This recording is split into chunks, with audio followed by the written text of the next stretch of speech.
بسم الله، الحمد لله، والصلاة والسلام على رسول الله وعلى آله وأصحابه ومن تولاه.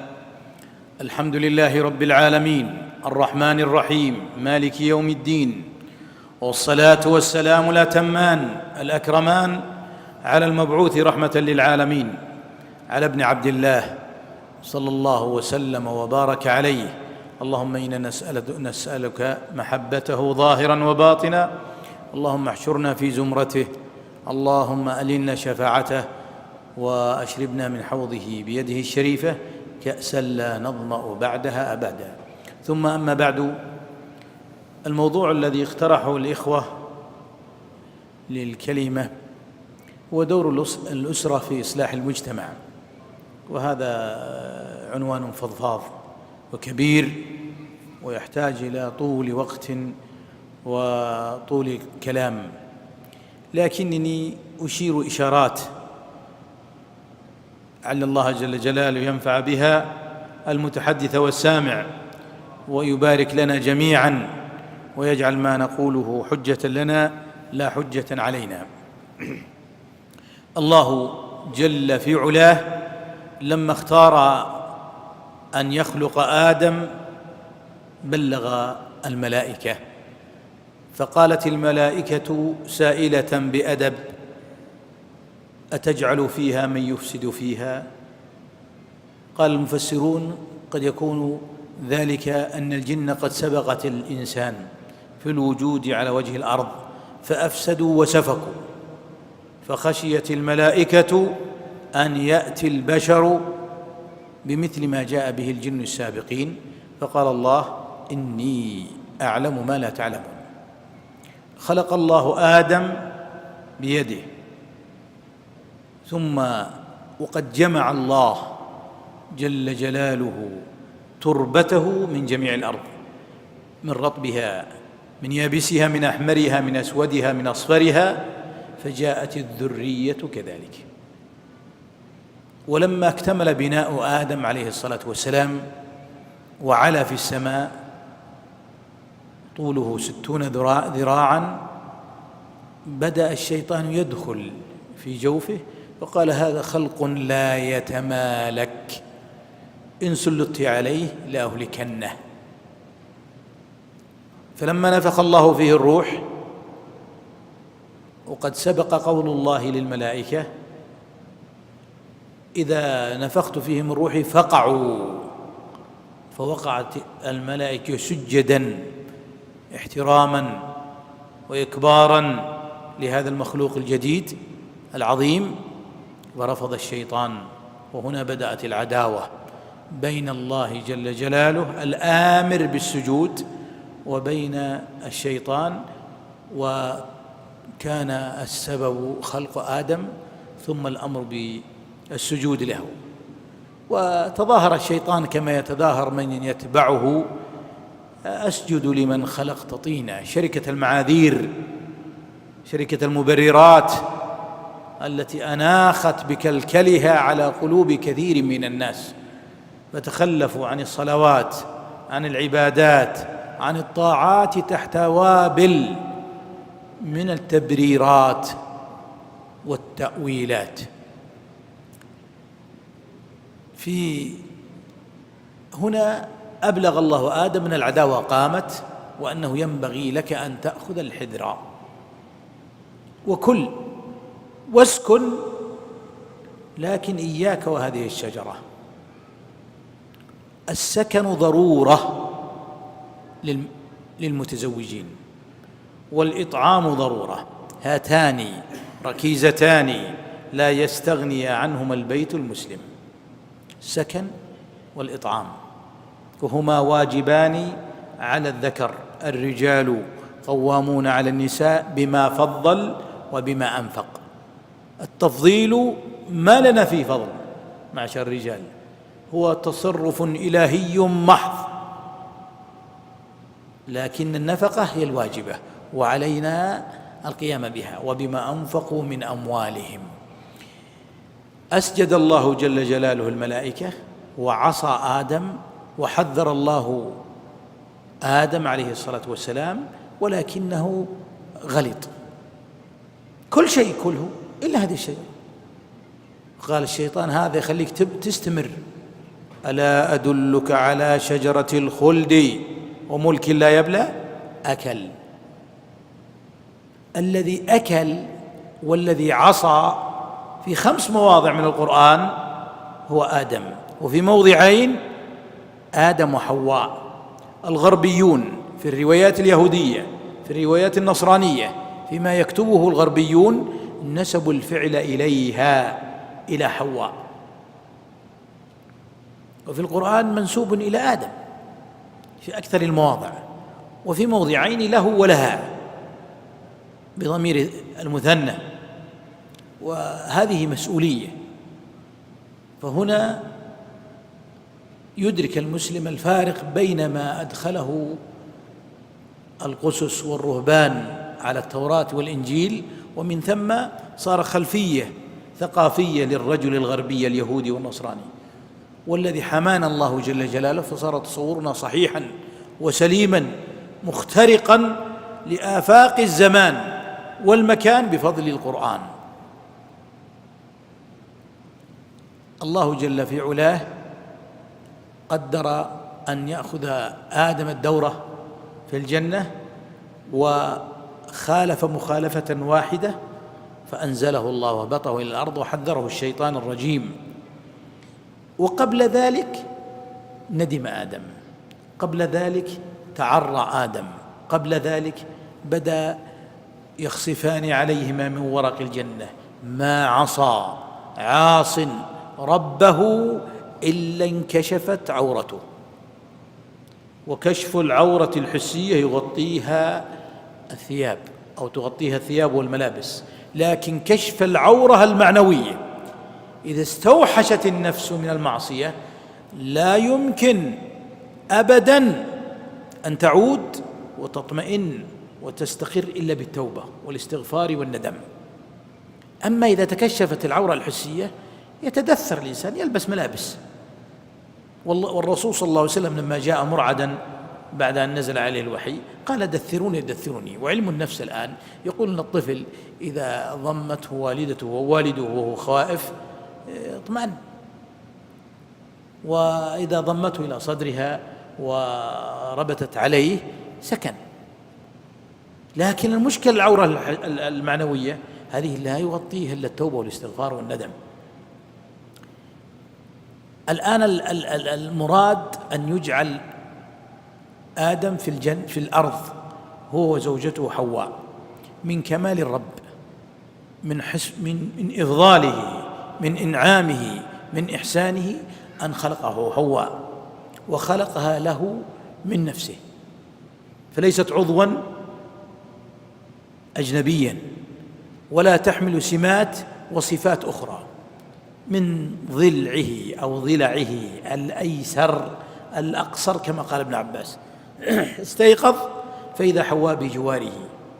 ولماذا سميت حواء ولماذا سمي آدم؟ هذا كلام قد تعودون إليه في كتب اللغة وكتب التفسير، لكن المفيد هنا أن الله سبحانه خلق لكم من أنفسكم أزواجا لتسكن إليها. طبيعة آدم من طبيعة حواء، فصار هو يطمئن إليها وتطمئن إليه. وإذن الرجل الأصل والمرأة الفرع. المرأة ليست أجنبية من الإنسان من الذكر، كما يوجد الآن في الروايات مع الأسف التي غزوت عقول كثيرا من الشباب والشابات. المجتمع الذكوري، المجتمع الأنثوي في سلطوية. الرجل والمرأة، المرأة أصلها من الرجل وجزء منه. لماذا تفر المرأة إلى هذه الروايات وهذه الكلمات المبنية على معتقدات ليست عندنا؟ نحن نؤمن أن المرأة شقيقة الرجل، نحن نؤمن أن المرأة لها مثل الذي عليها بالمعروف. هل في التوراة أو في الإنجيل أو فيما يقول القسس والرهبان مثل ما يوجد ما يقول علماء المسلمين من الرجل مع المرأة؟ هم يحاربونها، هم يعتبرونها أساس المعصية والهبوط من الجنة، هم يتجنبون الأكل معها، هم لا يقربونها حال الحيض. منبوذة، اقرأوا ما يكتبه السابقون. فأحيانا عندنا المشاكل الأسرية تتصل علي امرأة ايش تقول المجتمع الذكوري. قلت منين أنت يا أختي؟ منين هالثقافة المتغربة هذا؟ أبوك مجتمع ذكوري، أخوك مجتمع ذكوري، زوجك مجتمع ذكوري، السلطة الذكورية، التسلط ضد الأنثى، منين يكون هذا؟ إذن في مصادر بدأت ترد العقول ليست سوية ولا نظيفة، وإنما مشربة بالمعتقد الفاسد الذي أفسده يعني القسس والرهبان وخطته أقلامهم في التوراة والإنجيل، ومن ثم أصبح ثقافة سائدة في تلك المجتمعات. وإن تحدثوا عن المساواة، وإن تحدثوا عن العدالة، وإن تحدثوا عن حقوق المرأة، كل هذا واقعا غير موجود، واقعا غير موجود، لا في النظم، لا في الوظائف، لا في الترقيات، لا في الرواتب، لا في الرتب. كل هذا كلام يروج له لزعزعة وضعنا في المجتمعات المسلمة، ليس إلا الآن آدم هبط إلى الجنة، إلى الأرض، وإبليس كذلك، وحواء. قام المجتمع الآن، نواة المجتمع البشري، حذر الله آدم عليه الصلاة والسلام من الشيطان لا يخطئ. علم الله آدم المسؤولية، غلط وحده، مرة واحدة، فنزل من الجنة.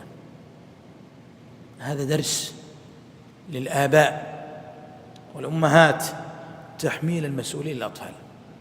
الأسرة يا أخواني التي هي عنوان المحاضرة، الأسرة أعظم مؤسسة، أعظم من المسجد، لا يصلي إلا من صلح في المسجد، في الأسرة، أعظم من الجامعة، أعظم من المدرسة. بيت الأسرة الناجح هو الذي يأتي بالشباب إلى المساجد. بيت الأسرة الناجح هو الذي يخرج إلى المدارس ويخرج المتفوقين والنابهين. أنا درست بالجامعة، ودرت على المحاضن التربوية، ودرست في السجن سنوات. إذا تخلت الأسرة عن واجباتها انهار المجتمع كله، انهار المسجد ما حضر أحد، وانهارت المدارس ومحاضن التربية كلها، وامتلأت السجون. إذن الحديث عن الأسرة حديث يجب أن يكون مرددا، يجب أن لا يمل أن يقرأ الإنسان حوله، أبا كان أو أما أو شابا ينظر إلى الزواج من ستر الرقيق قاب قوسين. إن معرفة المسؤولية الهائلة التي تخرج رجلا سويا أو تخرج رجلا سجينا. إما تخرج شاب يروح المخدرات والمسكرات والبلاوي، أو تخرج رجلا محافظا على الصلوات ذو أخلاق جميلات وتعامل راقي مع الناس. إن الأسرة، البيت، الأم، الأب، إذا قام كل واحد منهم بمسؤوليته امتلأت المساجد شبابا، وامتلأت المدارس انضباطا، وامتلأت الطرق أخلاقا وجمالا وذوقا. وإذا انهار المسكن، الأسرة الصغيرة، وجدت شبابا يفحطون، وجدت شبابا لا يحترمون الكبار، وجدت شبابا لا يبالي بالمجتمع لأنه ما ربي في البيت على احترام الآخر، وجدت شبابا لا يهتم بالكبير. ويوجد في مجتمعنا هذا وذاك. وعندنا المشاكل الأسرية، فيأتي زوج فيحكي لي مشاكله، أو تحكي لي الزوجة مشاكلها، أقسم بالله قبل أن أعلم أن هذا الرجل ضايع يوم كان شاب، ما ربي، فكبر، يأكل ويشرب ينمو، طلوع الشمس وغروبها يكبر يسل. هذه نشترك فيه مع الحيوان، تبدل الليل والنهار. لكن يخرج. ما تحملت مسؤوليات، تحملت مسؤولية الزواج؟ ما أحد حملك كلا أبدا. أنا في البيت مفلوت يوم كنت شاب، ما أسأل عما أفعل. إذن يا إخواني، كل ما تسمعون حديث عن الأسرة، كل ما تسمعون إشارة عن الأسرة ودور الأسرة، لا تملوا في السماع أبدا، لا تملوا في السماع.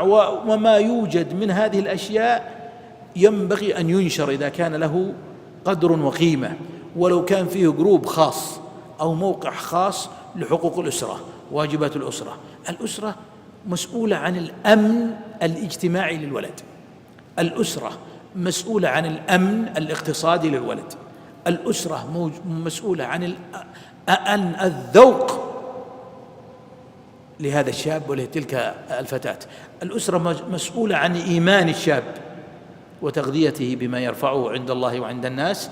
والشابة مؤسسة ضخمة جدا جدا، ضخمة جدا، ينبغي أن تولى عناية ورعاية. ولذا نحن نخرج، أو ينبغي أن نخرج فتاة صالحة تكون أما خيرة صالحة تعرف الواجبات وتؤدي الحقوق، ونخرج شابا يعرف المسؤوليات ويؤدي الحقوق والواجبات، وهو أيضا ينتظر حقوقه من غيره. بهذا التكامل بين الرجل والمرأة يخرج الشاب سويا.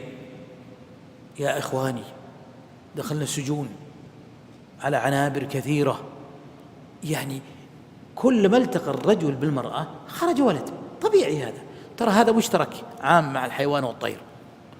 لكن مش وش اللي يخرج الخريج؟ ما هو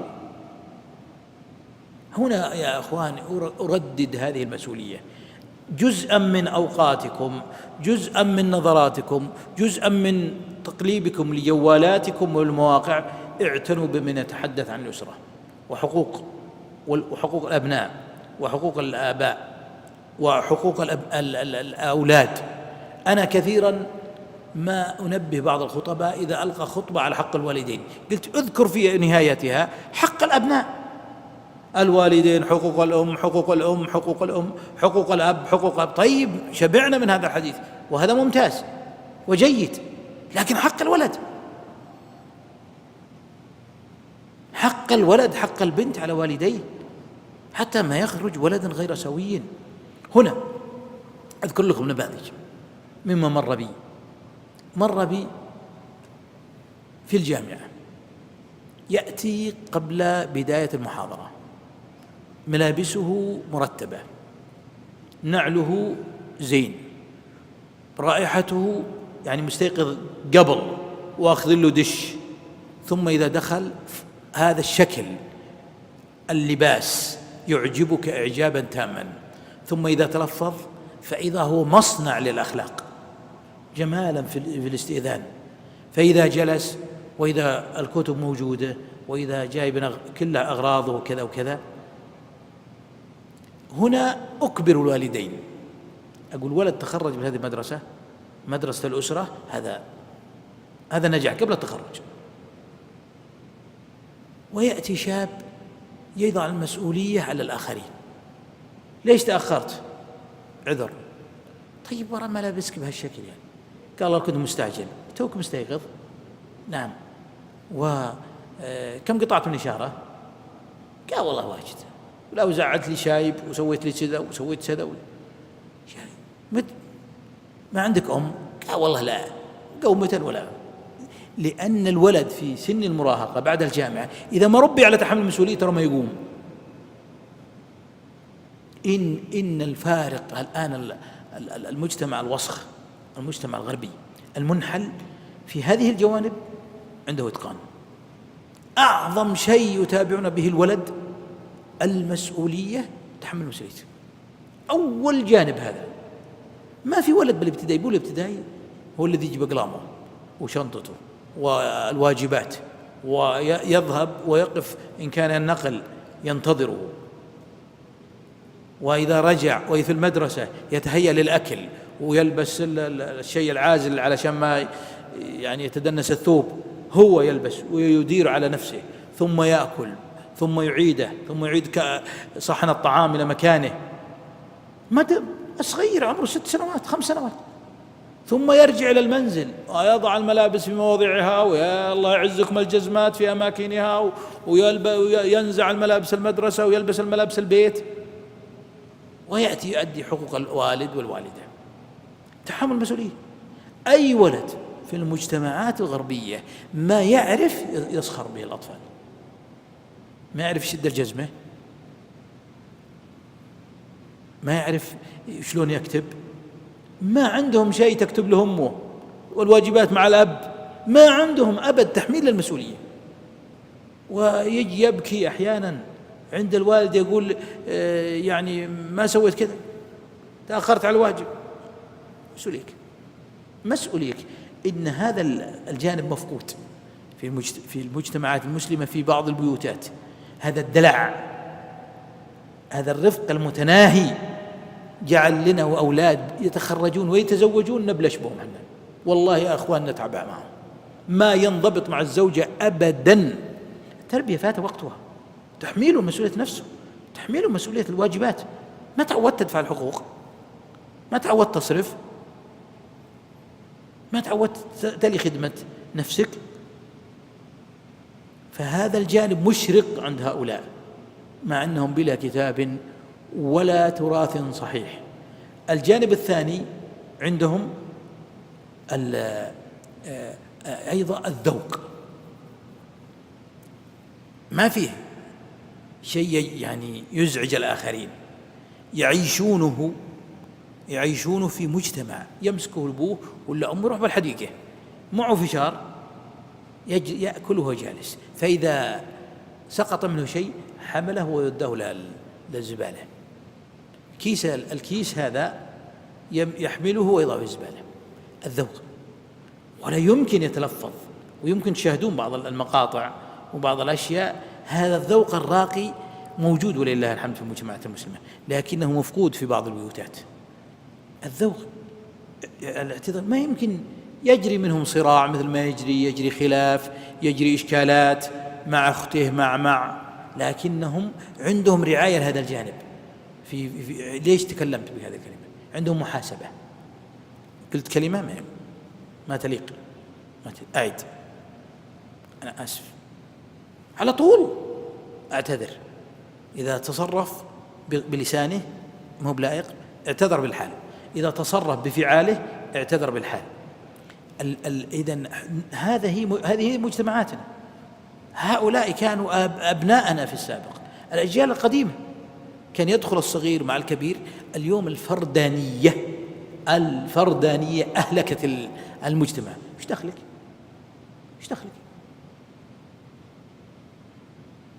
هذه الفردانية مشأت من الكبير إلى الصغير. كان في المجتمع البدائي القروي، ومجتمع القرى، ومجتمع الأرياف، ومجتمع المدن لما لم تغزون الحضارة، الوالد يربي، والجار يربي، وإمام المسجد يتحدث، وبعض جماعة المسجد يحدث، فيجتمع على هذا الولد 4 مربون مع والده ووالدته ومعلمه في المدرسة، 7، كل يبدي. الجار يقول يبدي، آسف، جزاك الله خير، شكرا لك، طفل. الجار الثاني إمام المسجد، كل يبدي. ليش ما تقول له أبو فلان؟ قال والله عياله فالتين، والولد لسانه ناشفه على ظهره على كتفه. يقول ايش دخلك؟ هالفردانية هذه. أنا أغاب، أنا أغفل، أنا أب أغفل، لكن جزء من مسؤولية جاري أن يتابع أولادي لو شاف غلط بالشارع، وجزء من مسؤوليتي يتابع أولادي. والله أنا عندي بعض الجيران إني ما أقول لهم أخطاء عيالهم لأنهم فيهم شدة. فالفردانية هذه مرض. إذا تعود الإنسان أن ينغمس في المجتمع وأن يقبل بعض الملحوظات وبعض التعديلات، كفاك اللغة. يعني في شخص يربي عياله عنده 7 مراقبين، 7 كاميرات، وفي شخص هو اللي يتابع عياله. شو الفرق بين الفردانية وبين التعاون على البر والتقوى؟ هذا مرض أكل في المجتمع الشريف. ما يمكن الأخوك يقول وجهة نظر حول ابنك، لا، مش دخله. وخاصة دائرة البنات والأمهات، كأن المرأة إذا قالت عن هذه الفتاة كأنها تقدح في تربية الأم، كأنها تنتقدها. لا، تكملك. ففي جار عنده 7 مربين، وفي جار ما عنده إلا مربي واحد، هو بس. والله يا أخواني، قلت البعض مرة، قلت بعض الأحياء، ورا ما تقولوا له أبو فلان، قال يا أخي لو تقول له، قال جاب له 50 مبرر، قال عيالي ما هو بعد ملائكة، لكن من التابعين ولا الصحابة عاد ما يلحق لهم جاد، لكن عيالي تابعين، ما يمكن. فيخرج بأوهام المرأة عن بنتها والوالد عن ابنه، وحنا نسدد الفاتورة بعدين. حتى أننا وقفنا على مرأة تقدس بنتها، فالهيئة لفتت انتباهها، البنت مين مضبوطة، قال ثبت مع مصحفه وسجادته. هذا كلام باطل يمنها جهة الدفع وعدم القبول بأي شيء من تكميل وجهة النظر الآخرين وتعزيز. أنا ما لست شمسا مشرقة وإن كنت داخل المنزل، قالوا جيبي جواله، قال تبد ما أتكلم إلا على صديقاته، ولا هند وأسماء والبتول كلهم عيال، تكلم والسجادة معه، وتتكلم باللغة الإنثوية. إذن جزء من واجبات الأسرة تغذية الإيمان. الرقابة والمتابعة يا أخوان لا بد منها، لكن المتابعة الصحيحة تحمل الإنسان مسؤولية نفسه. والله يا أخوان، يعني مر بنا أمور، يعني يخرجون من المسجد يجلسون عن عتبة المسجد، فإذا يناظرون جوالات، فإذا مرة خرجت المسجد في بعض الأحياء جاء مطوع قفل مقطع. هل نستطيع حنا، خاصة جيلي أنا، أن نتابع موضوع الإلكترونيات وتقليبهم بهذه القدرة؟ هل نستطيع الضبط؟ هذا يستحيل. لو لم يكن معه جوال أراه صديقه جوالا. وقفت الهيئات ووقفنا حنا على مشاكل داخل مراكز التعليم الأنثوي. البنات بنات صالحات هم تعطب بصديقة لها، تربط بشاب وتواعد بشاب من جواله. فمهمة المنزل التربية الإيمانية والتحذير من الجلساء والمتابعة. مرأة صالحة ما مع ولا شهادة. احنا قلنا قبل فترة نقول إن شاء الله إذا جت الأمهات المتعلمات والآباء المتعلمين تنتهي مشاكل المجتمع. والله يا جيل ليتنا على قلة التعليم. قلة التعليم مع عدم تحمل المسؤولية وعدم إضاعة الولد والبنت ما جاب نتيجة. إيش سوينا أنت بنت؟ احنا نجمع تجارب الأمهات. قالت والله أروح أزين الطعام في المطبخ وأخلي البنت الصغيرة اللي بالمدرسة تسولف علي. توجع راسي من الرنين والسواليف. قالت الطفولة. فتأتي بكلمة لا أرضاها خلقا لبنتي. من هي اللي قالت؟ فلانة عندما عتبة الفصل. إيه قالت سيدا. قالت إيه وشبه يمه يشبه. لا ما بشيء بس. وسويت ومن تنقل الموقف، ثم تكلم مديرة المدرسة وتكلم المشرفة الاجتماعية. بنتي انقلوها من الفصل. لا ينبغي أن تكون هذه الصغيرة أو هذه البنت بجوارها، سواء في التعليم الابتدائي أو المتوسط أو الثانوي أو الجامعي. الأمهات المختلطات بالبنات تصير البنت مكشوفة وتعرف كل حدث. ما في شيء تتبادل الخبرات معها مع أمها. والأم التي أصبحت عازلا وتعيش بالدور السادس وبنتها تعيش بالدور الأرضي ما تتفاتح معها، ما تذكر لها مشاكلها. وكذلك الآباء وكذلك الآباء وكذلك الآباء. تبسط مع ابنك، سولف معه، وش سويت وش حطيت وش أكلت وش شربت وش أرسل لك فلان وش حصل وش ما حصل وكذا. تدرك أحيانا بداية الغلط في مهده. فأحاول ألملم الكلمة فأقول: تربية المسؤولية الفردية، رفع الذوق العام في المجتمع، البقاء مع الأبناء أكبر قدر ممكن فيما يقدر عليه الوالد والوالدة، أكبر قدر. الأولاد ترى بعض الناس يحب يخلي الأبوة صرافة، لا، الأبوة لقاء وجلسة ومتابعة وتبادل مشاعر وحنان ورعاية وعناية. أصل الخلق تحميل المسؤولية. الصورة التي ذكر الله لنا في القرآن عن أصل آدم تنبئك عن المستقبل كيف يكون، والتحذير من الشيطان ينبئك على أن الرسالة كلها ثقيلة، والحمل يا أخواني ثقيل. الله سبحانه وبحمده عرض الأمانة على أعظم المخلوقات واعتذرا من الرب الكريم: إن عرضنا الأمانة على السماوات والأرض والجبال، أكبر مخلوقات، فأبينا أن يحملها وخفنا وأشفقنا منها وحملها الإنسان. متى نستطيع النهوض؟ إذا تخلصنا من هذين الخلقين وهاتين الصفتين: إنه كان ظلوما جهولا. لا تصير ظلوم ولا جهول وتستطيع حمل أمانة. افعل، اترك، اعتقد. 3 واجبات هن مسيرة الحياة. اعتقد بالله، برسله، بكتبه، باليوم الآخر. افعل، اترك، تدخل الجنة. هذه الأمانة. ولن تستطيع حتى تتخلص من ما أشار الله إليه: إنه كان ظلوما جهولا. الظلم بالعدل، بالإيمان، بالخشية من المحاسبة الأخروية. والجهل ينفى بالتعلم والمدارسة ومحاولة استخراج كنوز الوحيين، القرآن الكريم والسنة المطهرة. أسأل الله جل جلاله أن يجعلنا آباء صالحين وأمهات صالحات. اللهم اكفنا ما أمنا من أمر ديننا ودنيانا.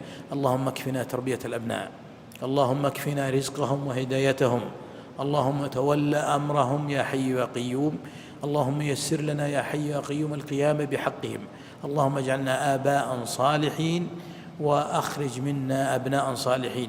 اللهم ارزقنا زوجات صالحات وأصلح من تحت أيدينا منهن، واجعلهن قانتات حافظات للغيب بما حفظ الله.